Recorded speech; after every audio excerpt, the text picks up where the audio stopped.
Fala galera, mais um vídeo aqui. Hoje nós vamos falar desse livro aqui, Comungai Bem, do Padre Luiz Chiavarino. Ele é um livro que tem 198 páginas, mas ele é um livro muito legalzinho de ler. Primeiro porque ele tem algumas imagens, a letra é grande, mas assim, eu acho que o principal dele é porque ele é feito uma espécie de diálogo, né? Ou seja, são várias perguntas que um suposto personagem fictício faz a um padre e o padre responde, né? E o padre responde tirando as dúvidas e falando sobre a Santa Comunhão, né? Eu acho essa capa muito bonita. A gente tem essa capa aqui de Jesus e a Santíssima Eucaristia aqui. Mas vamos lá, sobre o que fala esse livro, né? Ele fala sobre quais são as disposições que a gente tem que ter de corpo e de alma para fazer uma boa comunhão, para participarmos bem da Santa Missa.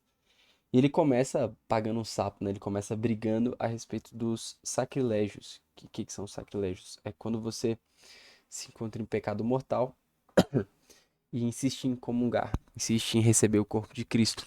Mas na verdade você acaba fazendo mal para si próprio, né? Aquilo que é um remédio torna-se um veneno, né? Quando a gente não está bem preparado para recebê-lo. E aí ele começa no início fazendo uma analogia muito profunda, mas muito boa. Dizendo que antigamente existia uma espécie de penitência, assim, tipo, sei lá, uma espécie de maneira de deixar alguém morrer, que era você amarrar ela de frente para uma pessoa morta.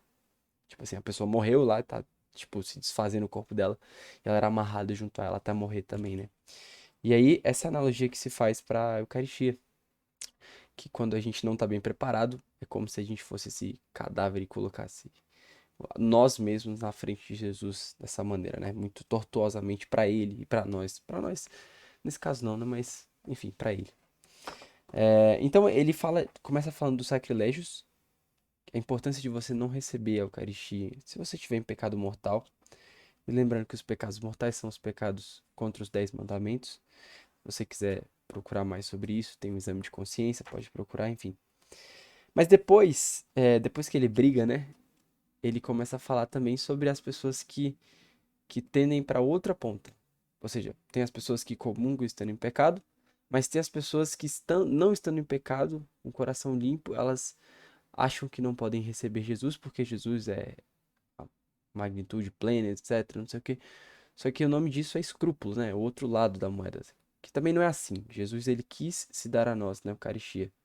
Então, na Santa Missa, ele quer se dar a nós um pedaço de pão e nós precisamos recebê-lo para que os dois saiam agradados, né?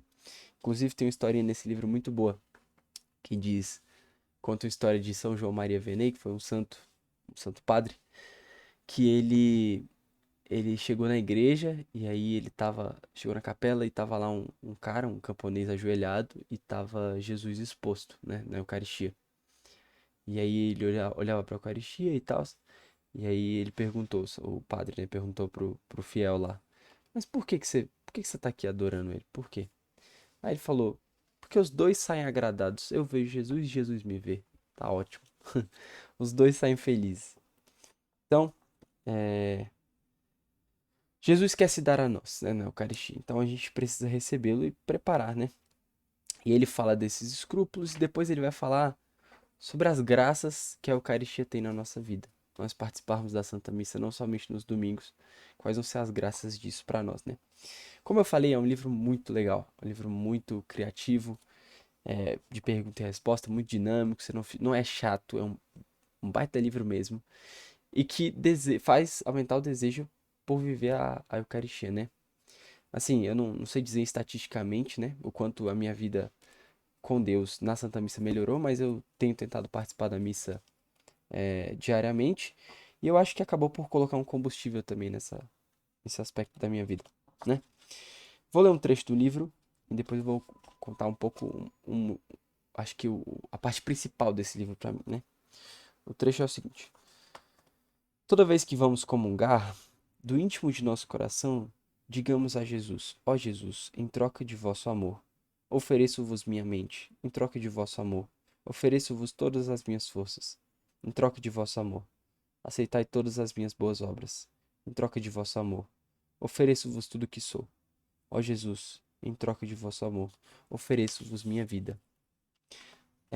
Tem uma parte desse livro que faz uma comparação com o episódio de Adão e Eva, né? Que a serpente, ao tentar o homem, ela fala pra Eva, né? Come esse fruto aqui que vocês serão como Deus. E ele fala no sentido de poder, né?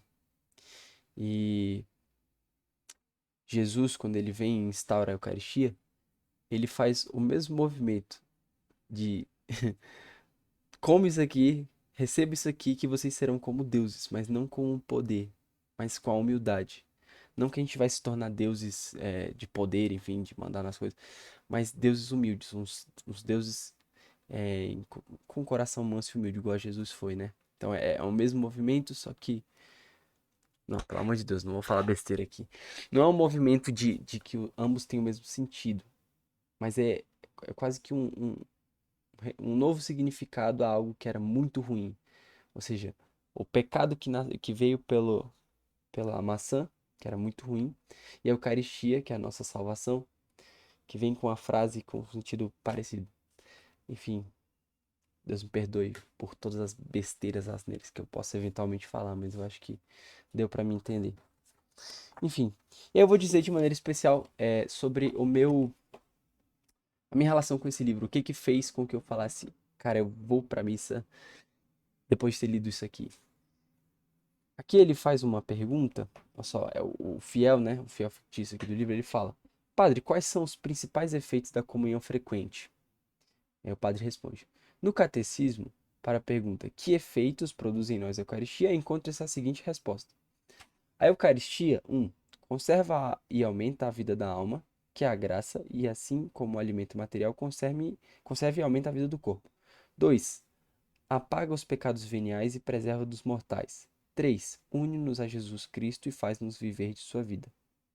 Então são três coisas. E esse segundo aspecto foi o aspecto que eu falei. Eu preciso começar a viver uma missa frequente. Foi um trato muito simples. Eu falei, cara, é um trato. Eu vou para a missa todo dia. E o Senhor me promete que Ele vai me livrar dos pecados mortais, que fazem mal à minha alma, mas que fazem mal a mim também. Assim, a minha integridade do meu dia a dia.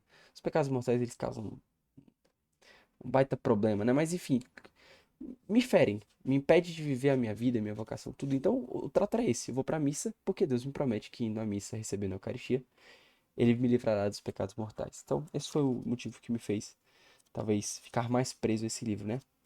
É um livro muito legal. E deixa eu olhar qual foi a nota que eu dei pra esse livro aqui. Eu coloquei 7 de 10 na minha análise quando eu li, né? Mas eu acho que eu colocaria 8 de 10. Não, 8 é muito alto. Porque o outro eu dei 9, né? Não, 7 de 10 tá bom. 7,5, pronto. 7,5 de 10. Recomendo esse livro aí. Beleza? Um abraço.